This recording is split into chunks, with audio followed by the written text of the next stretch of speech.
Salut à tous, alors aujourd'hui je vais vous parler un petit peu du chèque éducation et je vais essayer de vous montrer pourquoi ça peut être la solution aux problèmes qu'on rencontre aujourd'hui en France. Alors ces problèmes ils sont divers et variés. Il y a la non-mixité dans les écoles, il y a le problème qu'il y a trop d'élèves dans chaque classe, le problème de la formation des professeurs et maîtres d'école. Qu'est-ce qu'il y a d'autre?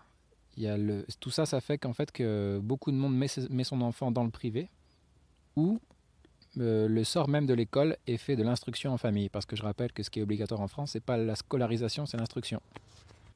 Alors il y a quelques mois, il y avait le hashtag pas de vague sur Twitter, où les professeurs ont pu expliquer tous les problèmes qu'ils rencontraient et le manque de soutien de leur hiérarchie. Mais malheureusement, les choses évoluent pas. Moi-même, j'ai été contractuel quelques mois, il y a 1 an et demi de ça, il y a presque 2 ans, dans un lycée, pas le pire lycée de la région lyonnaise. Et je me suis bien rendu compte, non seulement dans mon cas, mais en général, les professeurs, les élèves, il y a de grosses difficultés, d'énormes difficultés. Alors la loi Blanquer, le ministre de l'Éducation, va rendre obligatoire l'instruction dès 3 ans. Et ça veut dire que beaucoup de maternelles privées, finalement, vont s'ouvrir, puisque le public n'aura pas les capacités de recevoir autant d'élèves. Et donc il y a beaucoup de critiques de ce côté-là. Et l'objectif de cette loi, peut-être explicite d'ailleurs, c'est de dire, pour éviter les disparités des enfants qui arrivent au collège, eh bien, il faut s'y prendre le plus tôt possible, et donc il faut scolariser les enfants le plus tôt possible. Comme ça, on va éviter les disparités. Mais malheureusement, ça ne marche pas comme ça. Ce n'est pas une question conjoncturelle, ce n'est pas une question de 1 ou 2 ans de plus ou 3 ans à l'école ou à la maternelle. C'est une question structurelle. Le problème, c'est qu'on a aujourd'hui une école qui a été créée il y a 100 ans. L'école de Jules Ferry, l'école publique, laïque, obligatoire. Et cette école, elle avait un objectif très clair, c'était de former les citoyens à être de bons petits soldats, déjà pour une future guerre qui se prévoyait, donc enseigner l'histoire du pays pour que les Français s'identifient à leur histoire et veuillent défendre leur pays. Et c'était surtout déjà une manière d'avoir une classe préparée pour devenir la classe ouvrière, qui commençait déjà à être de plus en plus importante. Et donc c'est une école qui s'inspire beaucoup des casernes ou même des prisons, on pourrait dire. Donc un fonctionnement hiérarchique, la sonnerie toutes les heures, obligation d'être assis, les activités sont décidées par quelqu'un d'autre, l'obligation d'obéissance au maître, les classes d'âge, hein, qui rappellent un peu la conscription, les enfants divisés par classe d'âge alors qu'ils ne sont pas tous au même niveau au même moment, les internats. Il y a un siècle de ça, il y en avait plus qu'aujourd'hui. Mais les internats, c'était une manière d'anticiper la caserne militaire quelques années avant et d'enseigner des règles verticales, hiérarchiques. Et puis, je ne sais pas si ça vous est arrivé, moi ça m'est arrivé à Béziers il n'y a pas longtemps, il y a quelques mois. Je suis passé en plein centre-ville et je me suis dit, eh ben, il y a une prison en plein centre-ville, je ne savais pas que c'était comme ça. Et en fait, en marchant une centaine de mètres de plus loin, j'ai vu que c'était un lycée. J'ai vu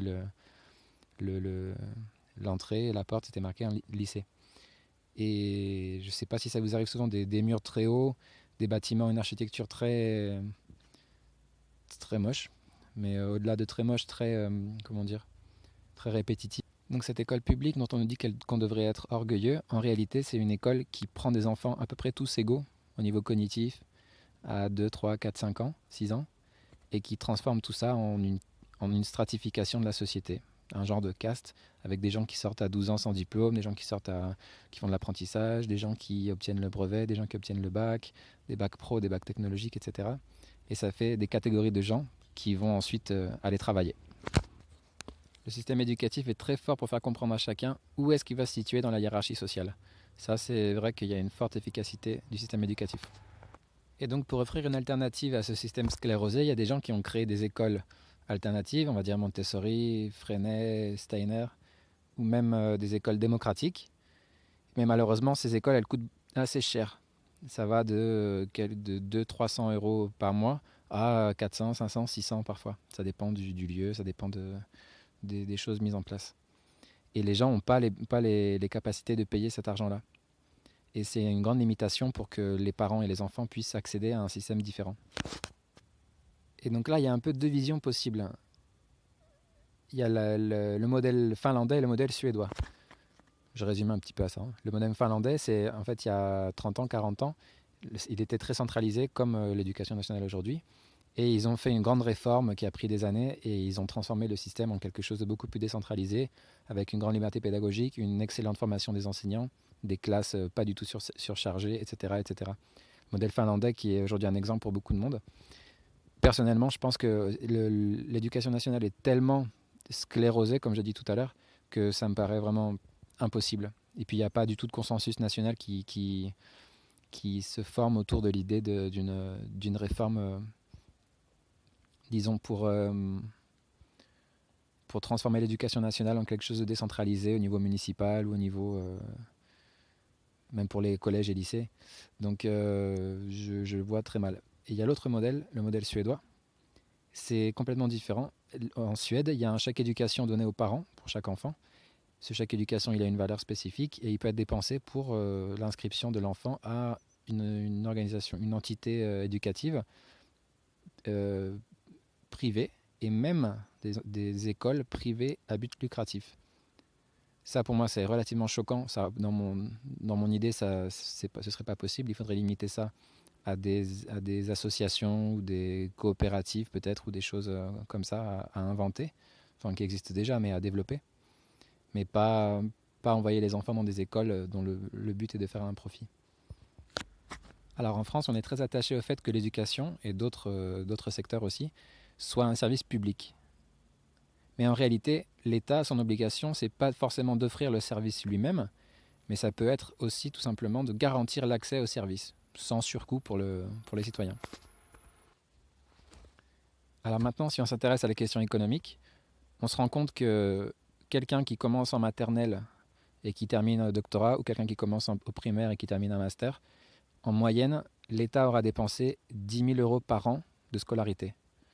C'est pas énorme, c'est à peu près dans la moyenne de l'OCDE, enfin bon, peu importe les chiffres, mais c'est un ordre d'idée, 10 000 euros par an.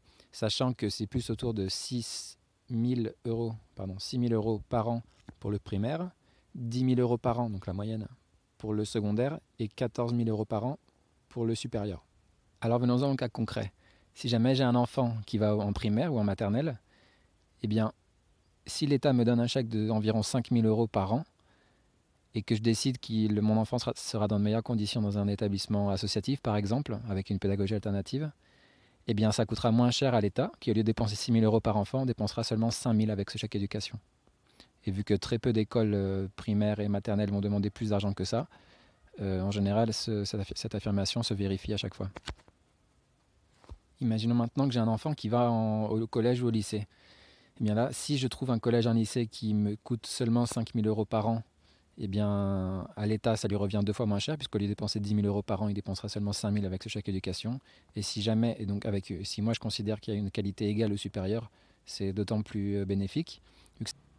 Et si pour trouver une qualité supérieure, l'établissement que je préfère me demande plus de 5 000 euros par an, eh bien, ça voudra dire que la différence, je devrais la payer de ma poche. Et donc, indirectement, ça favorise l'éducation publique.